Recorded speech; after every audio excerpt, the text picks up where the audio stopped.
The 2026 Australian GP is over, and the reviews are in, but they are not what F1 wanted. Drivers are calling it painful and dangerous. Fans are threatening to switch off, and the paddock is divided. Is this the death of real racing? We break down Lando Norris's very artificial warning, the podium winner's defense, and the chaotic fan reactions. Formula One promised us the future. They gave us lighter cars, active aerodynamics, and a 50-50 split between engine and battery. But after the first race of the 2026 season, the future looks a lot like a nightmare. Welcome back to the channel. The Australian Grand Prix just delivered a record-breaking crowd, but back in the paddock and online, the vibe couldn't be more different. Drivers are scared, fans are furious, and the word everyone is using to describe the racing is artificial.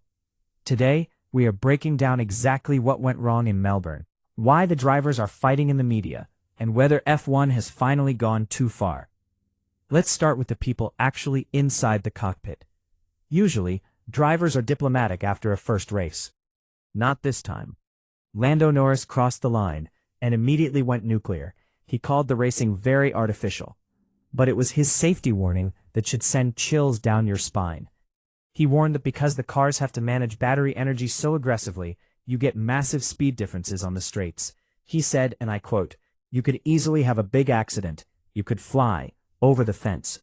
That is terrifying. Then there's Max Verstappen. The reigning champion looked lost.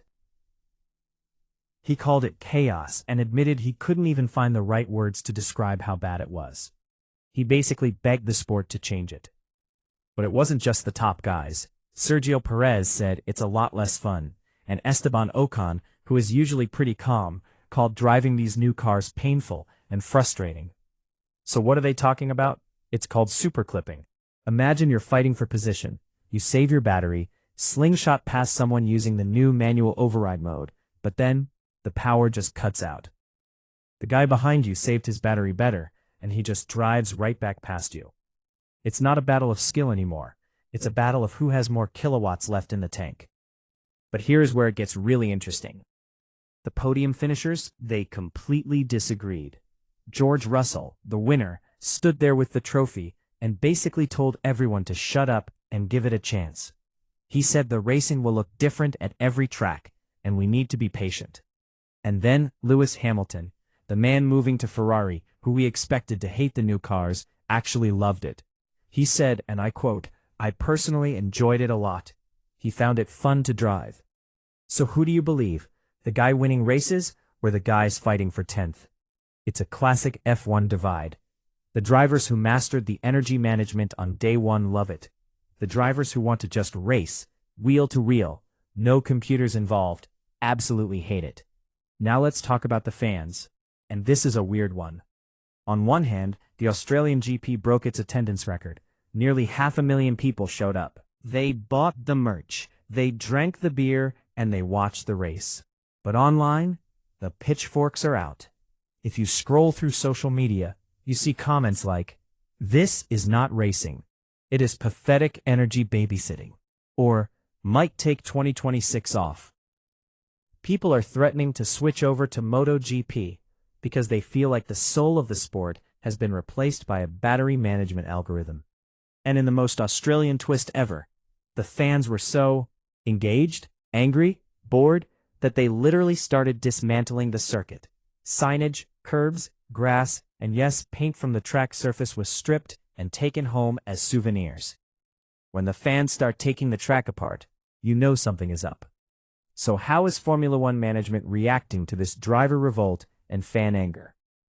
F1 CEO Stefano Domenicali has basically told the drivers to sit down and be quiet. He said, "It's wrong for them to speak negatively because these rules were designed to bring in new manufacturers like Audi and keep Honda in the sport.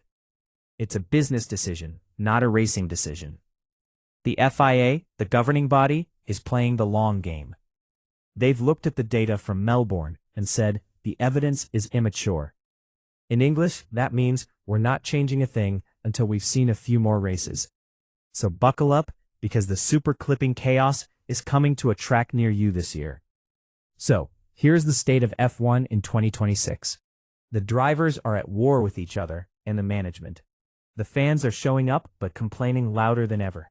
And the racing, it's a high-speed chess game of battery percentages. Is this just the teething phase of a new era, or has the sport we love lost its identity forever?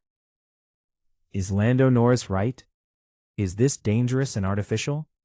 Or is George Russell correct, and we need to give it time? Drop your thoughts in the comments below.